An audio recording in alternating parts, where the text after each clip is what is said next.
Hello friends, ಎಲ್ರಿಗೂ ನಮಸ್ತೆ. Welcome back to our channel. ಎಲ್ಲರೂ ಹೇಗಿದ್ದೀರಾ? ಎಲ್ಲರೂ ಚೆನ್ನಾಗಿದ್ದೀರಾ ಅಂತ ಅಂದ್ಕೊತಿದ್ದೀನಿ. ನಾವು ಚೆನ್ನಾಗಿದ್ದೀರಿ ಅಂತ ಹೇಳ್ತಾ ಇವತ್ತಿನ ವ್ಲಾಗ್ ಶುರು ಮಾಡ್ತಿದ್ದೀನಿ. ಈ ವ್ಲಾಗಿಗೆ ಬಂದರೆ ಶನಿವಾರ ವ್ಲಾಗ್, ಬೆಳಗ್ಗೆನೇ ವ್ಲಾಗ್ನ ಸ್ಟಾರ್ಟ್ ಮಾಡಿದ್ದೀನಿ. ಇನ್ನು ಫಂಕ್ಷನ್ಸಿಂದ ಒಂದು ಸ್ವಲ್ಪ ಸ್ವೀಟ್ಸು ಫ್ರೂಟ್ಸು ಇವೆಲ್ಲ ತೊಗೊಂಬಂದಿದ್ರಿ. ನಾವೆಲ್ಲ ತೆಗೆದು ಒಂದು ಬಾಕ್ಸಲ್ಲಿ ಹಾಕಿ ಇಡೋಣ ಅಂತ ಹೇಳಿಬಿಟ್ಟು ಎಲ್ಲ ಡಿವೈಡ್ ಮಾಡ್ತಿದ್ದೆ. ಹಾಗೆ ಖಾಲಿ ಬಾಕ್ಸಸ್ನೆಲ್ಲ ರಿಮೂವ್ ಮಾಡಿಬಿಡೋಣ ಅಂತ ಹೇಳಿ ಅಲ್ಲೇ ಇಟ್ಬಿಟ್ಟಿದ್ದೆ. 2-3 ಡೇಸಿಂದನೂ ಅಲ್ಲೇ ಇತ್ತು. ಯಾಕಂದರೆ ಹೋಗ್ತಾ ಬರ್ತಾ ತಿನ್ಕೊತಾರೆ. ಇನ್ನು ಅಡುಗೆ ಮನೆಯಲ್ಲಿ ಎತ್ತಿಟ್ಟಿದ್ದೀನಿ ಅಂತಂದರೆ ಅದು ಹಾಗೆ ಇದೋಗ್ಬಿಡುತ್ತೆ. ಅವ್ರು ಕೇಳ್ತಾರೆ, ಕೇಳಿದ ಟೈಮಲ್ಲಿ ನಾನೇರು ಕೊಟ್ಟಿಲ್ಲ ಅಂತಂದರೆ ಮತ್ತೆ ಅವರು ತಿನ್ನೋದಕ್ಕೂ ಹೋಗಲ್ಲ, ನಮ್ಮ ಮನೆಯವರಾಗಲಿ ಮಕ್ಕಳಾಗಲಿ. ಹಾಗಾಗಿ ನಾನು ಅದನ್ನು ಅಲ್ಲೇ ಇಟ್ಬಿಟ್ಟಿದ್ನ. ಇನ್ನೊಂದು ಸ್ವಲ್ಪ ಎಲ್ಲ ಖಾಲಿಯಾಗಿತ್ತು. ಅದಕ್ಕೆ ಅದನ್ನೆಲ್ಲ ಒಂದು ಬಾಕ್ಸಲ್ಲಿ ಹಾಕಿ ಇಟ್ಬಿಟ್ಟು ಆ ಬಾಕ್ಸ್ನ ಸಮೇತ ಅಲ್ಲೇ ಇಟ್ಟಿದ್ದೀನಿ.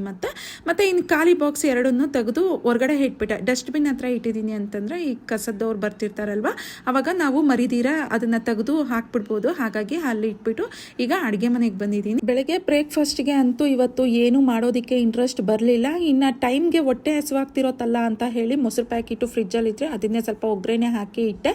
ಇನ್ನು ನಮ್ಮ ಮನೆಯವ್ರ ಸಮೇತ ನೆನ್ನೆದು ಸಾರಿದ್ರೆ ಅದನ್ನೇ ತಗೊಂಡು ಹೋಗ್ತೀನಿ ಅಂತ ಅಂದರು. ಅಲ್ಲಿ ಕ್ಯಾಂಟೀನಲ್ಲಿ ಬೇಕಂದರೆ ಸಾಂಬಾರು ತಗೊತೀನಿ ಅಂತ ಹೇಳಿದ್ದಾರೆ. ಹಾಗಾಗಿ ಮಾಡೋದಕ್ಕೂ ಇಂಟ್ರೆಸ್ಟ್ ಇರಲಿಲ್ಲ. ಇನ್ನು ಮಕ್ಳಿಗೂ ರಜಾ ಇತ್ತು, ಅದರಿಂದ ಸುಮ್ಮನೆ ಆಗೋಗ್ಬಿಟ್ಟೆ. ಎದ್ದಿದ್ದು ಒಂದು ಸ್ವಲ್ಪ ಲೇಟೆ. ಎದ್ಮೇಲೆ ಇನ್ನು ಒಗ್ಗರಣೆಗೆ ಹಾಕಿ ಇಟ್ಟಿದ್ದೆ. ಏನಾದರೂ ಹೊಟ್ಟೆ ಹಸುವಾದರೆ ತಿನ್ನೋಣ ಅಂತ ಹೇಳಿ ಇನ್ನು ಅಮ್ಮನ ಬರೋಕ್ಕೆ ಕೇಳಿದ್ದೆ ಇವತ್ತು. ಹಾಗಾಗಿ ಅಮ್ಮ ಬಂದರು. ಅಮ್ಮ ಬಂದ ತಕ್ಷಣವೇ ನೋಡಿ ಮಕ್ಕಳಿಬ್ರು ಅಂದರೆ ಟೋನಿಬ್ರು ಹೇಗೆ ಜಂಪ್ ಮಾಡ್ತಿದ್ದಾರೆ ಅಂತ. ಅಮ್ಮ ಅಂದರೆ ಅಷ್ಟೊಂದು ಇಷ್ಟ. ಇನ್ನು ಬಂದ ತಕ್ಷಣ ಅಮ್ಮಗೆ ರಾತ್ರಿ ಚಪಾತಿ ಮಾಡಿದ್ನ, ಚಪಾತಿ ಹಿಟ್ಟೊಂದು ಸ್ವಲ್ಪ ಇತ್ತು. ಇನ್ನು ಅಮ್ಮಗೆ ಚಪಾತಿಗೆ ಟೀ ಜೊತೆ ಅಂತಂದರೆ ತುಂಬಾ ಇಷ್ಟ. ಟೀ ಜೊತೆಗೆ ಚಪಾತಿ ಅಂದರೆ ತುಂಬಾ ಇಷ್ಟ. ಹಾಗಾಗಿ ತಿನ್ಕೊಳ್ಳಿ ಅಂತ ಹೇಳಿಬಿಟ್ಟು ಟೀಗೆ ಒಂದು ಕಡೆ ಇಡೋಣ ಅಂತ ತಗೊತಿದ್ದೆ. ಹಾಗೆ ಚಪಾತಿ ಮಾಡೋಣ ಅಂತ ಹೇಳಿನೂ ಮಾಡ್ತಿದ್ದೆ. ಪೂರಿ ಅಂದರೂ ಇಷ್ಟನೇ. ಎರಡರಲ್ಲಿ ಯಾವ್ದು ಬೇಕು ಅಂತ ಕೇಳಿದ್ದಕ್ಕೆ ಚಪಾತಿನೇ ಮಾಡು ಅಂತಂದ್ರು. ಹಾಗಾಗಿ ಈಗ ಚಪಾತಿ ಮಾಡ್ತಿದ್ದೀನಿ. ನನಗೂ ಸೇರಿನೇ ಟೀ ಮಾಡ್ಕೊತಾ ಇದ್ದೆ. ನನಗೂ ಟೀ ಅಂದರೆ ತುಂಬಾ ಇಷ್ಟ. ಹಾಗಾಗಿ ಅಮ್ಮಗೆ ನನಗೆ ಇಬ್ರಿಗೂ ಟೀ ಮಾಡ್ಕೊಂಡ್ಬಿಡ್ತಾ ಇದ್ದೀನಿ. ಇನ್ನು ಮಕ್ಳಿಗೂ ಕೇಳ್ತಿದ್ದೆ ಕಾಫಿನೋ ಟೀನೋ ಬೇಕೇನೋ ಅಂತ ಹೇಳಿ. ಮನೆಯಲ್ಲಿ ಇರಬೇಕಾದ್ರೆ ಕುಡಿತಾರೆ, ಕಾಲೇಜಸ್ಗೆ ಇಲ್ಲ ಹೊರಗಡೆ ಎಲ್ಲಾದರೂ ಹೋಗಬೇಕಾದ್ರೆ ಅಷ್ಟೊಂದು ಟೀ ಕಾಫಿ ಅವ್ರಿಗೆ ಅಭ್ಯಾಸ ಇಲ್ಲ. ಹಾಗಾಗಿ ಚಪಾತಿ ಮಣೆ ತೆಗೆದು ಮೇಲೆ ಇಡೋಣ ಅಂತ ತೆಗಿತಾ ಇದ್ದೆ. ಎಲ್ಲ ಈ ಕಬೋರ್ಡ್ಸ್ ಮಾಡಿರೋದ್ರಿಂದ ಏನು ಅಂದರೆ ಒಳಗಡೆ ಎಲ್ಲ ಅಡ್ಜಸ್ಟ್ ಮಾಡಿ ಒಳಗಡೆನೇ ಇಟ್ಬಿಟ್ಟಿರ್ತೀನಿ. ಹೊರಗಡೆಗೆ ನಮಗೆ ಅಸಹ್ಯವಾಗಿ ಕಾಣೋದಿಲ್ಲ. ಅದರಿಂದ ಇಲ್ಲಿ ಬಂದು ನಾನು ಮಾಡ್ತಿರೋ ಸರ್ಕಸ್ ಏನು ಅಂತಂದರೆ, ನನ್ನ ಮಗಳಿಗೆ ಅಂದರೆ ನಿನ್ನೆ ಮೊನ್ನೆಯಿಂದ ಮಳೆ ಬರೋದ್ರಿಂದ ಸೋಲರಲ್ಲಿ ಬಿಸಿ ನೀರು ಬರ್ತಾ ಇಲ್ಲ. ಸ್ನಾನಕ್ಕೆ ಬಿಸಿ ನೀರು ಬೇಕು ಅಂತ ಪಾತ್ರೆಗಳನ್ನ ಮೇಲೆ ಇಟ್ಬಿಟ್ಟಿದ್ದೆ ಕಬೋರ್ಡ್ ಒಳಗಡೆ. ಅದನ್ನೇ ನಾನು ತೆಗಿಯೋಣ ಅಂತ ತೆಗಿತಾ ಇದ್ದೆ. ಇನ್ನು ನೀರು ಇಟ್ಕೊಂಡ್ಬಿಟ್ಟು ಗ್ಯಾಸ್ ಮೇಲೆ ಇಟ್ಬಿಡೋಣ ಅಂತ ಹೇಳಿ ನೀರನ್ನ ಇಟ್ಕೊತಾ ಇದ್ದೀನಿ. ಮಳೆ ಬಂತು ಅಂತಂದರೆ ಇದೊಂದು ನಮಗೆ ಅಂದರೆ ಅದಕ್ಕೆ ಹೀಟರ್ ಅಂತ ಬರುತ್ತಂತೆ, ಅದನ್ನು ಹಾಕಬೇಕು. ಬಟ್ ಈ ಹೀಟರಿಂದ ನಮಗೆ ತಲೆಗೆಲ್ಲ ಸ್ನಾನ ಮಾಡ್ಕೊಳ್ಳೋದು ಇಷ್ಟ ಇಲ್ಲ. ಅದರಿಂದ ಕೂದಲು ಬೇಗ ಉದ್ರೋಗುತ್ತೆ. ಅದು ಹಾಕ್ಸಿಲ್ಲ. ಅದಕ್ಕೆ ಮಳೆ ಬಂತು ಅಂತಂದರೆ ಬಿಸಿ ನೀರು ಬರೋದಿಲ್ಲ. ಸ್ಟವ್ ಮೇಲೆ ಅಂದರೆ ಗ್ಯಾಸ್ ಮೇಲೆ ಕಾಯಿಸ್ಕೊಂಡು ಸ್ನಾನ ಮಾಡಬೇಕಾಗುತ್ತೆ. ಬಟ್ ಸ್ವಲ್ಪ ಬಿಸಿಲು ತಗಲಿದ್ರೂ ಸಾಕು, ನಾವು ಸ್ನಾನ ಮಾಡ್ಕೊಳ್ಳೋ ಅಷ್ಟು ಮಟ್ಟಿಗೆ ನೀರು ಬರುತ್ತೆ. ಆದರೆ ನಿನ್ನೆ ಮೊನ್ನೆ ಎಲ್ಲನೂ ತುಂಬಾ ಮಳೆ ಬರ್ತಾನೆ ಇತ್ತು. ಅದರಿಂದ ಇವಾಗ ಗ್ಯಾಸ್ ಮೇಲೇ ನೀರು ಇಡ್ತಿದ್ದೆ. 2 ಪಾತ್ರೆಗೆ ಇಟ್ಕೊಂಡಿದ್ದೀರಿ ಅಂತಂದರೆ ಸರಿ ಹೋಗ್ಬಿಡುತ್ತೆ. ಹಾಗೆ ಅಮ್ಮಗೂ ಚಪಾತಿ ಮಾಡಿಬಿಡೋಣ ಅಂತ ಹೇಳಿ ಚಪಾತಿ ತಿಡ್ಕೊಡ್ತಾ ಇದ್ದೆ. ಅಮ್ಮ ಸುಡ್ತೀನಿ ಅಂತಂದ್ರು. ಸ್ವಲ್ಪ ಹೊತ್ತು ಕುತ್ಕೋ ಅಂತಂದ್ರು. ಬೇಡ, ಮಾತಾಡ್ಕೊಂಡೆ ಅಡುಗೆ ಮಾಡ್ಕೊಳ್ಳೋಣ ಬಾ ಅಂತಂದ್ರು. ಅದಕ್ಕೆ ಅಮ್ಮ ಅಲ್ಲಿ ಚಪಾತಿ ಸುಟ್ಕೊತಾ ಇದ್ರೆ ನಾನು ತಿಡಿ ಕೊಟ್ಬಿಡ್ತಾ ಇದ್ದೆ. ಹಾಗೆ ಟೀನು ಮಾಡಿ ಕೊಟ್ಬಿಟ್ಟು ಇನ್ನು ತಿನ್ನಲಿ ಅಂತ ಹೇಳಿ ಒಂದು ಸ್ವಲ್ಪ ಹೊತ್ತು ಕುತ್ಕೊಂಡು ಮಾತಾಡ್ತಾ ಇದ್ರಿ. ಇನ್ನು ನನ್ನ ಮಗಳಿಗೆ ನೀರು ಕಾದಿತ್ತು, ಇನ್ನು ತಗೊಂಡೋಗಿ ಕೊಟ್ಬಿಡೋಣ ಅಂತ ಹೇಳಿ ನೋಡ್ತಾ ಇದ್ದೆ. ಈ ಥರ 2 ಪಾತ್ರೆಗಳಿಗೆ ಇಟ್ಟಿದ್ದೀನಿ ಅಂತಂದರೆ ಸರಿ ಹೋಗ್ಬಿಡುತ್ತೆ ತಲೆ ಸ್ನಾನ ಮಾಡ್ಕೊಳ್ಳೋವಾಗ. ಯಾಕಂದರೆ ಅಷ್ಟೊಂದು ಜಿಲ್ ಅಂತ ಬರ್ತೀರಾ, ಒಂದು ಸ್ವಲ್ಪ ಮೀಡಿಯಮ್ ಆಗಿ ಬರ್ತಿರುತ್ತೆ ನೀರು. ಅದ್ರ ಜೊತೆಗೆ ಇದು ಮಿಕ್ಸ್ ಮಾಡ್ಕೊಳ್ಳೋದ್ರಿಂದ ನಮಗೆ ಸರಿ ಹೋಗ್ಬಿಡುತ್ತೆ. ಗ್ಯಾಸ್ ಬಿಲ್ಲು ಜಾಸ್ತಿ ಆಗುತ್ತೆ, ಆದರೆ ಏನು ಮಾಡೋದಕ್ಕಾಗಲ್ಲ. ಒಂದೊಂದ್ಸಲ ಈ ರೀತಿ ಆಗ್ತಿರುತ್ತೆ. ಇನ್ನು ಟೋನಿಬ್ರು ನೋಡಿದ್ರೆ ನಾವು ಅಡುಗೆ ಮನೆಯಲ್ಲಿ ಇದ್ರಲ್ವ, ಹಾಗಾಗಿ ಬಂದು ಅವ್ರು ಇಲ್ಲೇ ಇದ್ದರು. ಇನ್ನು ಟೋನಿಗೂ ನೋಡಿ ಸ್ವಲ್ಪ ಗಾಯ ಆಗಿತ್ತು. ಇವನು ಹಾಸ್ಪಿಟ್ಲಿಗೆಲ್ಲ ಬಂದು ಇಂಜೆಕ್ಷನ್ ಹಾಕ್ಕೊಳ್ಳೋ ಅಂಥ ಮಗು ಅಲ್ಲ. ಹಾಗಾಗಿ ಅದನ್ನು ಫೋಟೋ ತಗೊಂಡು ಹೋಗಿ ಒಂದು ಸ್ವಲ್ಪ ಫೋಟೋ ವಿಡಿಯೋ ಎರಡನ್ನೂ ತೊಗೊಂಡು ಹೋಗಿದ್ರಿ. ಯಾಕಂದರೆ ಸ್ವಲ್ಪ ಡೀಟೇಲಾಗಿ ಡಾಕ್ಟ್ರು ನೋಡ್ಬೋದು ಅಂತ ಹೇಳಿಬಿಟ್ಟು ಅದನ್ನು ತೊಗೊಂಡು ಹೋಗಿ ಮೆಡಿಸಿನ್ಸ್ ಎಲ್ಲ ತೊಗೊಂಡ್ಬಂದಿದ್ದೀರಿ. ಟ್ಯಾಬ್ಲೆಟ್ಸ್ ಹಾಕೋದಕ್ಕೆ ಹೇಳಿದ್ದಾರೆ ಒಂದು ಸ್ವಲ್ಪ ದಿನ. ಅಂತಂದರೆ ಜಾಸ್ತಿ ಏನಿಲ್ಲ, ಒಂದು 4-5 ಡೇಸು ಟ್ಯಾಬ್ಲೆಟ್ಸ್ ತಗೊಳ್ಳೋದಕ್ಕೆ ಹೇಳಿದ್ದಾರೆ. ಸಣ್ಣದು ಈ ಪುಟ್ಟದಾಗಿ ತಲೆದಲ್ಲಿ ನಮಗೆ ಏನುಗಳಿರುತ್ತಲ್ವ ಆ ಥರ ಇದೆ ಅವನಿಗೆ ಬಾಡಿಯಲ್ಲಿ. ಅಲ್ಲಲ್ಲಿ ಒಂದೊಂದಿದೆ. ಬೀದಿ ನಾಯಿಗಳು ಒಂದು ಸ್ವಲ್ಪ ಜಾಸ್ತಿ ಹಾಕಿರೋದ್ರಿಂದ ಅದರಲ್ಲೂ ಬೇರೆ ನಮ್ಮ ಹಟ್ಟಿಯಲ್ಲೇ ಬಂದು ಗೇಟ್ ಹತ್ರ ಮಲಗಿಬಿಟ್ಟಿರುತ್ತೆ ಮಧ್ಯಾಹ್ನದೊತ್ತೆಲ್ಲನೂ. ತಣ್ಣಗಿರುತ್ತೆ ಅಂತ ಹೇಳಿ ಅದರಿಂದ ಬಂದಿರೋ ಹುಳಗಳು ಅಂತ ಹೇಳಿಬಿಟ್ಟು ಡಾಕ್ಟ್ರ್ ಅಂದರು. ಅಂದರೆ ಬೀದಿ ನಾಯಿಗಳ ಮೇಲೆ ಜಾಸ್ತಿ ಇರುತ್ತೆ ಈ ಹುಳ ಅಂತ ಹೇಳಿಬಿಟ್ಟು ಆ ಹುಳ ಸಮೇತ ನಾವು ಫೋಟೋ ತೊಗೊಂಡೋಗಿ ತೋರಿಸಿದ್ರಿ. ಅದಕ್ಕೆ ಅವರು ಈ ಥರ ಡ್ರಾಪ್ಸ್ ಥರ ಕೊಟ್ಟಿದ್ದಾರೆ. ಇದು ಪೋಲಿಯೋ ಡ್ರಾಪ್ ಬರುತ್ತಲ್ವ ಅದೇ ಥರನೇ ಇದೆ. ಅದನ್ನು ಕೂದಲು ಇಲ್ದಿರ ಇರೋ ಪ್ಲೇಸಲ್ಲಿ ಹಾಕಬೇಕು ಅಂದರೆ ಅಗ್ಲ ಮಾಡಿಕೊಂಡು 3 ಹತ್ರ ಹಾಕೋದಕ್ಕೆ ಹೇಳಿದ್ದಾರೆ. ನೋಡಿ ಈ ಥರ ಇದೆ ಲಿಕ್ವಿಡ್. ಇದು ಟೋನಿಗೆ ಸಪ್ರೇಟು, ಬ್ರೂನೋಗೆ ಸಪ್ರೇಟು, ಎರಡಕ್ಕೂ ಸಪ್ರೇಟಾಗಿ ತೊಗೊಂಬಂದಿರೋದು. 2 ತರಿಸಿದ್ದೀರಿ. ಯಾಕಂದರೆ ಬ್ರೂನೋದಲ್ಲಿ ಇಲ್ಲ, ಬಟ್ ಮುಂದಕ್ಕೆ ಬರುತ್ತೇನೋ ಅಂತ ಹೇಳಿಬಿಟ್ಟು ಇನ್ನು ಸರಿ ಅವನಿಗೂ ಹಾಕ್ಬಿಡೋಣ ಅಂತ ಡಾಕ್ಟರ್ ಹತ್ರ ಬರೆಸ್ಕೊಂಡು ತೊಗೊಂಬಂದಿದ್ದೀರಿ. ಇವತ್ತೇ ಸ್ನಾನ ಮಾಡಿಸ್ಬಿಟ್ಟು ಫುಲ್ಲು ಡ್ರೈ ಆದಮೇಲೆ ಅದನ್ನು ಹಾಕಕ್ಕೆ ಹೇಳಿದ್ದಾರೆ. ಆಮೇಲೆ 15 ಡೇಸ್ವರೆಗೂ ಸ್ನಾನ ಮಾಡಿಸ್ಬಾರ್ದಂತೆ. ಸರಿ ಅದೇ ರೀತಿಯೇ ಫಾಲೋ ಆಗೋಣ ಅಂತ ಹೇಳಿ ಬಂದಿರೋದು. ಬಟ್ ಈಗ ವಾಸಿ ಆಗಿದೆ ಅವನಿಗೆ. ನಾನು ಈ ವಿಡಿಯೋ ಇಡೋದ್ರ ಒಳಗಡೆ ಅವನಿಗೆ ವಾಸಿ ಆಗೋಗ್ಬಿಟ್ಟಿದೆ.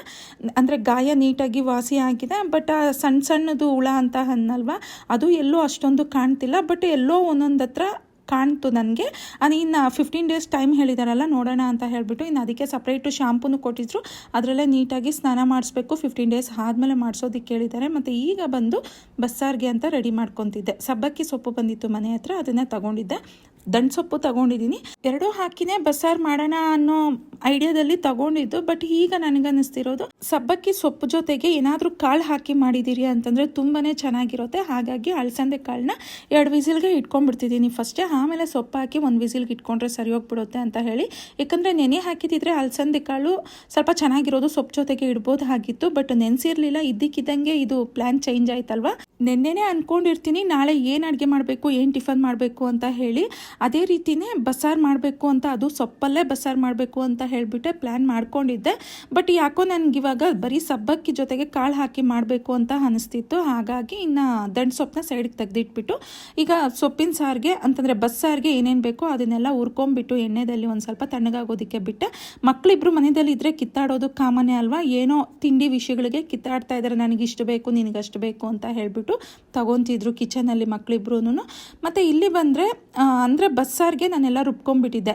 ಸಿಂಪಲ್ಲೇ ನಾನು ಆಲ್ರೆಡಿ ಒಂದು ವಿಡಿಯೋದಲ್ಲಿ ತೋರಿಸ್ಕೊಟ್ಟಿದ್ದೆ. ಹಾಗಾಗಿ ಏನು ಎಕ್ಸ್ಪ್ಲೈನು ಮಾಡಿಲ್ಲ. ಸ್ಟೋರೇಜ್ ಬೇರೆ ಫುಲ್ ಆಗಿರೋದ್ರಿಂದ ನಾನು ಅದೆಲ್ಲ ಡಿಲೀಟ್ ಮಾಡಿ ಲಾಸ್ಟ್ ವೀಡಿಯೋಸು ಅಂತಂದರೆ ವೀಡಿಯೋ ಶೂಟ್ ಮಾಡಿದ್ನಲ್ವ ಅದನ್ನೆಲ್ಲ ಡಿಲೀಟ್ ಮಾಡಿ ಮಾಡೋದ್ರ ಒಳಗಡೆ ಕರೆಂಟ್ ಹೋಗ್ಬಿಡುತ್ತೆ ಅಂತ ಹೇಳಿ ಆಲ್ರೆಡಿ ನಾನು ಮಸಾಲೆ ರುಬ್ಕೊಂಡ್ಬಿಟ್ಟಿದ್ದೆ. ಬಸ್ಸಾರು ಯಾವ ರೀತಿ ಮಾಡೋದು ಅಂತ ಹೇಳಿಬಿಟ್ಟು ನಿಮಗೆ ಡೀಟೇಲಾಗಿ ಬೇಕು ಅಂತಂದರೆ ಕಮೆಂಟ್ ಮಾಡಿ. ನಾನು ಬರೋ ವಿಡಿಯೋಗಳಲ್ಲಿ ನಾನು ಒಂದ್ಸಲ ಎಕ್ಸ್ಪ್ಲೈನ್ ಮಾಡ್ತೀನಿ. ಮತ್ತು ಸೊಪ್ಪಲ್ಲಿ ನೀರೆಲ್ಲ ಬಗ್ಸ್ಕೊಂಡಿದ್ನಲ್ವ ನೋಡಿ. ಕಾಳು ಅಂತಂದರೆ ನಾನು ಅಲಸಂದೆ ಕಾಳು ಜೊತೆಗೆ ಸ್ವಲ್ಪ ತೊಗರಿಬೇಳೆನೂ ಹಾಕಿದ್ದೆ. ಅದಕ್ಕೆ ಒಗ್ಗರಣೆ ಹಾಕ್ಕೊಂಡ್ಬಿಡ್ತಾ ಇದ್ದೆ. ಲಾಸ್ಟಲ್ಲಿ ತೆಂಗಿನ ತುರಿ ಹಾಕೋದ್ರಿಂದ ಒಂದು ಸ್ವಲ್ಪ ಟೇಸ್ಟ್ ಎಕ್ಸ್ಟ್ರಾ ಟೇಸ್ಟ್ ಆ್ಯಡ್ ಆಗೋಗುತ್ತೆ, ತುಂಬ ಚೆನ್ನಾಗಿರುತ್ತೆ ತಿನ್ನಬೇಕಾದ್ರೆ ಅಂತ ಹೇಳಿಬಿಟ್ಟು ಇನ್ನು ತೆಂಗಿನ ತುರಿನೂ ಹಾಕ್ಕೊಂಡು ಪಲ್ಯನೂ ರೆಡಿ ಆಯಿತು ಮತ್ತು ಸಾರು ರೆಡಿ ಆಯಿತು. ಈಗ ಬಂದು ಆಲೂಬಟ್ಟು ಮಾಡ್ತಿದ್ದೆ. ನಾನು ತುಂಬ ದಿನಗಳಿಂದ ಮಾಡಬೇಕು ಅಂತ ಅಂದ್ಕೊಂಡಿದ್ದೆ. ಸರಿ ಮಾಡೋಣ ಅಂತ ಅಂದ್ಕೊಂಡು ಸುಮ್ಮನೆ ಆಗೋಗ್ಬಿಟ್ಟಿದ್ದೆ. ಅಮ್ಮ ಬಂದಿದ್ದರು. ಇನ್ನು ಸಂಜೆಗೆ ಅನಿಕಾನನ್ನು ನಮ್ಮ ಅದಕ್ಕೇನೋ ಬರೋಕ್ಕೆ ಹೇಳಿದ್ದೀನಿ. ಹಾಗಾಗಿ ಸರಿ ಎಲ್ಲರೂ ಇರ್ತಿರಲ್ವ ಫ್ಯಾಮಿಲಿ ಮೆಂಬರ್ಸು, ಮಾಡೋಣ, ಮಾಡಿದ್ರೆ ತಿನ್ಬೋದು ಅಂತ ಹೇಳ್ಬಿಟ್ಟು. ಇವೆಲ್ಲ ಸ್ವಲ್ಪ ಮಾಡಿದ್ರೆ ಚೆನ್ನಾಗಿರೋದಿಲ್ಲ. ಜಾಸ್ತಿ ಮಾಡಿದ್ರೇ ಎಲ್ಲರೂ ಸೇರಿ ತಿಂತಿದ್ರೆ ಚೆನ್ನಾಗಿದೆ ಅಂತ ಹೇಳ್ತಿದ್ರೆ ನಮ್ಗೆ ಅದೇ ಸಾಕು ಅಂತ ಅನಿಸುತ್ತೆ. ಹಾಗಾಗಿ ಎಲ್ಲ ಮಾಡಿಬಿಟ್ಟು ಅನಿಕ್ ಅವರು ನಾಳೆ ಬರೋ ಪ್ಲ್ಯಾನ್ ಇದ್ದಿದ್ದು. ಬಟ್ ಇವತ್ತು ಇದು ಮಾಡ್ತಿದ್ದೀನಿ ಅನ್ನೋ ಕಾರಣಕ್ಕೆ ಸಂಜೆನೇ ಬರೋಕ್ಕೆ ಕೇಳಿದೆ ಅವ್ರನ್ನ. ಇನ್ನು ಇದಕ್ಕೆ ಬಂದು 1.5 ತೆಂಗಿನಕಾಯಿ ಅಷ್ಟು ತೊಗೊಂಡಿದ್ದೀನಿ. ಅಂದರೆ ಅರ್ಧ ತೆಂಗಿನಕಾಯಿ ಮನೆಯಲ್ಲಿ ಇತ್ತು, ಹಾಗಾಗಿ ಅದನ್ನು ತಗೊಂಡೆ. ಅದಕ್ಕೂ ಮುಂಚೆ ಒಂದು ದಪ್ಪ ತೆಂಗಿನಕಾಯಿ ಇತ್ತು, ಅದನ್ನು ಹೊಡ್ಕೊಂಡಿದ್ದೀನಿ. ಸೊ ಇದೆಲ್ಲನೂ ಕಟ್ ಮಾಡ್ಕೊಬೇಕು. ತುರುಕೊಂಡು ರುಬ್ಕೊಂಡ್ರು ಓಕೆ, ಇಲ್ಲ ಅಂತಂದರೆ ಹಾಗೆ ನಾವು ಸಣ್ಣಕ್ಕೆ ಕಟ್ ಮಾಡಿಕೊಂಡು ಚಿಕ್ಕ ಜಾರಲ್ಲಿ ಹಾಕ್ಕೊಂಡಿದ್ದೀರಿ ಅಂತಂದರೆ ನುಣ್ಣಗಾಗಬೇಕು. ಹಾಗಾಗಿ ಒಂದೊಂದು ಮಿಕ್ಸಿ ಜಾರಲ್ಲಿ ನುಣ್ಣಗೆ ಆಗೋದಿಲ್ಲ. ಅದಕ್ಕೆ ನಾನು ತುರುಕೊಂಡು ಹಾಕ್ಕೊಂಡ್ಬಿಟ್ರೆ ಇನ್ನೂ ಸ್ವಲ್ಪ ಬೆಟರ್ ಅಂತ ಅನಿಸುತ್ತೆ. ಸೊ ಅದಕ್ಕೆ ಹೇಳಿದೆ. ನಾನು ದೊಡ್ಡ ಜಾರೇ ತೊಗೊಂಡೆ, ಬಟ್ ಅದರಲ್ಲಿ ನುಣ್ಣಗಾಗೋದಿಲ್ಲ ಅಂತ ಹೇಳಿಬಿಟ್ಟು ಚಿಕ್ಕ ಜಾರೇ ತೊಗೊಂಡಿದ್ದೀನಿ, ಮಿಕ್ಸಿ ಜಾರು. ಈ ರೀತಿ ಸಣ್ಣಕ್ಕೆ ಕಟ್ ಮಾಡಿಬಿಟ್ಟು ಹಾಕ್ಕೊತಾ ಇದ್ದೀನಿ. ದಪ್ಪ ತೆಂಗಿನಕಾಯಿ ಹಾಕಿರೋದ್ರಿಂದ ನನಗೆ 1.5 ತೆಂಗಿನಕಾಯಿ ಅಷ್ಟು ಸರಿ ಹೋಗ್ಬಿಡುತ್ತೆ. ಸ್ವಲ್ಪ ಜಾಸ್ತಿ ಮಾಡಬೇಕು. ಇನ್ನೂ ಸ್ವಲ್ಪ ಗಟ್ಟಿ ಬೇಕು ನಮಗೆ ಅಂತಂದರೆ 2 ತೆಂಗಿನಕಾಯಿ ಹಾಕ್ಕೊಂಡ್ರು ಟೇಸ್ಟ್ ತುಂಬಾ ಚೆನ್ನಾಗಿರುತ್ತೆ. ಬರೀ ತೆಂಗಿನಕಾಯಿ ಹಾಲು ಹಾಕಿನೂ ಮಾಡ್ಬೋದು, ಇಲ್ಲ ಈ ರೀತಿನೂ ಮಾಡ್ಬೋದು. ಇದು ಅಷ್ಟೇ ತುಂಬಾ ಟೇಸ್ಟಿಯಾಗಿರುತ್ತೆ. ಮತ್ತು ಇದು ಬೆಲ್ಲದ್ರಲ್ಲೂ ಮಾಡ್ಕೋಬೋದು, ಸಕ್ಕರೆದ್ರಲ್ಲೂ ಮಾಡ್ಕೋಬೋದು. ಆದರೆ ಬೆಲ್ಲದ್ರಲ್ಲಿ ತುಂಬ ಟೇಸ್ಟಿಯಾಗಿರುತ್ತೆ ಅಂತ ಹೇಳಿಬಿಟ್ಟು ನಾನು ಬೆಲ್ಲನ ತರಿಸಿದ್ದೀನಿ. ಇನ್ನು ತೆಂಗಿನಕಾಯಿನೆಲ್ಲ ಈ ರೀತಿ ಸಣ್ಣಕ್ಕೆ ಕಟ್ ಮಾಡ್ಕೊಂಡ್ಬಿಡ್ತಾ ಇದ್ದೀನಿ. ಮೇಯ್ನ್ ಇಂಗ್ರೀಡಿಯೆಂಟ್ಸ್ ಇದಕ್ಕೆ ಅಂತಂದರೆ ಗೋಡಂಬಿ ಮತ್ತು ಗಸಗಸೆ, ಈ 2 ಅಷ್ಟೇ ಮೇಯ್ನ್ ಇಂಗ್ರೀಡಿಯೆಂಟ್ಸ್. ಅಂದರೆ ತೆಂಗಿನಕಾಯಿ ಆಲ್ಮೋಸ್ಟ್ ಅದು ಹಾಕಲೇಬೇಕು. ಅದು ಬಿಟ್ಟು ಈ 2 ಇಂಗ್ರೀಡಿಯೆಂಟ್ಸ್ನ ಮಾತ್ರ ನಾವು ಕಂಪಲ್ಸರಿ ಹಾಕ್ಕೋಬೇಕು. ಬಾದಾಮಿ ಬಂದು ಹಾಕ್ಕೊಬೋದು, ಇಲ್ಲ ಅಂತಂದರೆ ಬೇಡ. ಒಬ್ಬೊಬ್ಬರು ಬಾದಾಮಿ ಫ್ಲೇವರ್ ಅಷ್ಟೊಂದು ಇಷ್ಟಪಡೋದಿಲ್ಲ, ಹಾಗಾಗಿ ಗೋಡಂಬಿನೇ ಜಾಸ್ತಿ ಹಾಕ್ಕೊಬೋದು. ನಾನು ಗೋಡಂಬಿ 50 ರೂಪಾಯಿಗೆ ಈ ಪ್ಯಾಕೆಟ್ ಇಷ್ಟು ಮಾತ್ರನೇ ಕೊಟ್ಟರು, ಬಟ್ ಚೆನ್ನಾಗಿದೆ, ಸಾಕು ಅಂತ ಅನ್ನಿಸ್ತು. ಗಸಗಸೆನ ಸ್ವಲ್ಪ ಜಾಸ್ತಿ ಹಾಕ್ತಾ ಇದ್ದೀನಿ. ಫ್ಲೇವರು ಅಷ್ಟೇ, ಅದನ್ನು ಹುರ್ಕೊಂಡು ಹಾಕೋದ್ರಿಂದ ತುಂಬ ಚೆನ್ನಾಗಿ ಬರುತ್ತೆ ಫ್ಲೇವರು. ತಿನ್ನಬೇಕಾದ್ರೆ ನಾನು ರುಬ್ಕೊಳ್ಳೋವಾಗೆ ಬರ್ತಿತ್ತು ನನಗೆ, ಹುರಿದಿರೋದ್ರಿಂದ ಏನೋ ಅದು. ಮತ್ತು ಅದು ಕ್ಲೀನ್ ಮಾಡಿಬಿಟ್ಟು ಹುರ್ಕೊಂಡ್ಬಿಡ್ಬೇಕು. ಹುರ್ಕೊಂಡಿದ್ದೀರಿ ಅಂತಂದರೆ ಅದರಲ್ಲೂ ಅಷ್ಟೇ ಗಸಗಸೆ, ಅದರಲ್ಲೂ ಸಣ್ಣ ಸಣ್ಣ ಹುಳಗಳಿರುತ್ತೆ. ಅದನ್ನು ಕ್ಲೀನ್ ಮಾಡಿಬಿಟ್ಟು ಹುರಿದು ಒಂದು ಬಾಕ್ಸಲ್ಲಿ ಸ್ಟೋರ್ ಮಾಡಿ ಇಟ್ಬಿಟ್ಟಿದ್ದೀರಿ ಅಂತಂದರೆ ನಾವು ಯಾವಾಗ ಬೇಕಾದರೂ ಅವಾಗ ಮಾಡ್ಕೋಬೋದು. ಸೇಮ್ ಫ್ಲೇವರೇ ಬರ್ತಿರುತ್ತೆ. ಹುರಿದಿದ ತಕ್ಷಣ ನೋಡಿ ಈ ಕಲರ್ ಬರೋವರೆಗೂ ಹುರ್ಕೊಬೇಕು. ಆಲ್ಮೋಸ್ಟ್ ಒಂದು ಸ್ವಲ್ಪ ವೈಟಿಗಿರುತ್ತಲ್ವ, ಅದು ಸ್ವಲ್ಪ ಬ್ರೌನ್ ಕಲರ್ ಬರೋವರೆಗೂ ಹುರ್ಕೊಬೇಕು. ಮತ್ತು ನಾನು ಗೋಡಂಬಿನ ಗಸಗಸೆನ ಸ್ವಲ್ಪನೇ ಹಾಕ್ಕೊಂಡು ಕೊಬ್ಬರಿ ಜೊತೆಗೆ ರುಬ್ಕೊತಾ ಇದ್ದೆ. ಯಾಕಂದರೆ ಎಲ್ಲ ಕೊಬ್ಬರಿ ಜೊತೆಗೂ ಮಿಕ್ಸ್ ಆದರೆ ಸ್ವಲ್ಪ ಚೆನ್ನಾಗಿರುತ್ತೆ ಅಂತ ಹೇಳಿಬಿಟ್ಟು ಈ ರೀತಿ ರುಬ್ಕೊಂಡಿದ್ದೀನಿ. ನೋಡಿ ನುಣ್ಣಗೆ ರುಬ್ಕೊಂಡು ಅದನ್ನು ನಾವು ಯಾವುದರಲ್ಲಿ ಪಾನಕ ಮಾಡ್ಕೊತೀರೋ ಅದಕ್ಕೆ ಅದನ್ನು ಹಾಕ್ಬಿಡ್ತಾ ಇದ್ದೆ. ಮತ್ತು 2-3 ಪಾತ್ರೆಗಳು ಮಾಡೋದು ಯಾಕೆ ಅಂತ ಹೇಳಿಬಿಟ್ಟು ಮತ್ತು ಹಾಗೆ ಸ್ವಲ್ಪನೇ ರುಬ್ಕೊತಿದ್ದೆ. ಪಾನಕನೂ ಅಷ್ಟೇ ನಾನು ಅಲ್ಲಿ ಇಟ್ಟಿದ್ದೀನಲ್ವ, ಆ ಪಾತ್ರೆ ತುಂಬಾ ಆಯಿತು, ಗಟ್ಟಿಯಾಗೂ ಇತ್ತು. ತೋರಿಸ್ತೀನಿ ಎಷ್ಟು ಮಾತ್ರ ಗಟ್ಟಿ ಆಗಿತ್ತು ಅಂತ ಹೇಳಿಬಿಟ್ಟು. 1.5 ತೆಂಗಿನಕಾಯಿ ಅಷ್ಟು ಹಾಕ್ಕೊಂಡಿದ್ದೀನಿ. ಅದರಲ್ಲೂ ದೊಡ್ಡ ತೆಂಗಿನಕಾಯಿ ಹಾಕ್ಕೊಂಡಿರೋದ್ರಿಂದ ನನಗೆ ಅಷ್ಟು ಮಾತ್ರ ಆಯಿತು. ನಿಮಗೆ ಬೇಕು ಅಂದರೆ 2 ತೆಂಗಿನಕಾಯಿನೂ ಹಾಕ್ಕೊಳ್ಳಿ, ಇನ್ನೂ ಜಾಸ್ತಿನೂ ಮಾಡ್ಕೊಳ್ಳಿ. ನನ್ನ ಮಗಳಾದರೆ ಹಾಗೆ ಕುಡಿತಿರ್ತಾಳೆ. ಈ ವ್ಲಾಗಲ್ಲೂ ಇದೆ, ಅವಳು ಮಾಡ್ತಿರ್ಬೇಕಾದ್ರೆ ಅದು ಕುದಿತಿರ್ಬೇಕಾದ್ರೆ ಪಾನಕ ನಮ್ಮಮ್ಮ ಹತ್ರ ಕೇಳಿ ಹಾಕ್ಕೊಂಡಿದ್ದಾಳೆ. ನನ್ನ ಹತ್ರ ಕೇಳಿದ್ರೆ ಕೊಡಲ್ಲ, ಯಾಕಂದರೆ ಬೆಲ್ಲ ಹಾಕಿರೋದ್ರಿಂದ ಒಂದು ಸ್ವಲ್ಪ ಹೀಟ್ ಆಗುತ್ತೆ ಬಾಡಿಗೆ, ಅದಕ್ಕೆ ನಾನು ಅಷ್ಟೊಂದು ಕೊಡೋದಕ್ಕೆ ಹೋಗೋದಿಲ್ಲ. ಅವಳು ನಮ್ಮಮ್ಮ ಹತ್ರ ಕೇಳಿ ಹಾಕ್ಸ್ಕೊತಿದ್ದಾಳೆ. ಇನ್ನು ಯಾಲಕ್ಕಿ ಇತ್ತು, ಅದನ್ನು ಸಕ್ಕರೆ ಹಾಕಿಬಿಟ್ಟು ಪೌಡ್ರ್ ಮಾಡಿ ಸ್ಟೋರ್ ಮಾಡಿ ಇಟ್ಕೊಂಡ್ಬಿಡ್ತೀನಿ. ಸಿಹಿ ಮಾಡಿದವಾಗೆಲ್ಲ ಅದನ್ನು ಒಂದೊಂದು ಸ್ಪೂನ್ ಹಾಕ್ಕೊಬೋದು. ಬರೀ ಯಾಲಕ್ಕಿನೇ ನಾನು ಪೌಡ್ರ್ ಮಾಡ್ಕೊಳ್ಳೋದಕ್ಕೆ ಹೋಗೋದಿಲ್ಲ. ಈ ರೀತಿ ಶುಗರಲ್ಲಿ ಮಾಡಿ ಇಟ್ಕೊಂಡ್ಬಿಟ್ಟು ಆಗಾಗ ಯೂಸ್ ಮಾಡ್ಕೊತಿರ್ತೀನಿ. ಇನ್ನು ಅದು ಪೌಡ್ರ್ ಆಯ್ತಲ್ವಾ ಅಂತ ಹೇಳಿ ಸ್ಟೋರ್ ಮಾಡಿ ಇಟ್ಬಿಡ್ತಾ ಇದ್ದೀನಿ. ಮತ್ತು ಇದಕ್ಕೆ ಬಂದು 1.5 ಸ್ಪೂನ್ ಅಷ್ಟೇ ಹಾಕ್ಕೊಂಡಿದ್ದೀನಿ. ಚೆನ್ನಾಗಿರುತ್ತೆ ಫ್ಲೇವರು ಅಂತ ಹೇಳಿ. ನೋಡಿ ಎಷ್ಟೊಂದು ಗಟ್ಟಿ ಇದೆ ಅಂತ ಹೇಳಿ. ಇದಕ್ಕೆ ನೀರು ಹಾಕ್ಕೊತಿದ್ದೀನಿ. ಈಗ ಅದರಲ್ಲಿ ಒಂದು ಜಗ್ಗಷ್ಟು ನೀರು ಹಾಕ್ಕೊಂಡಿದ್ದೀನಿ.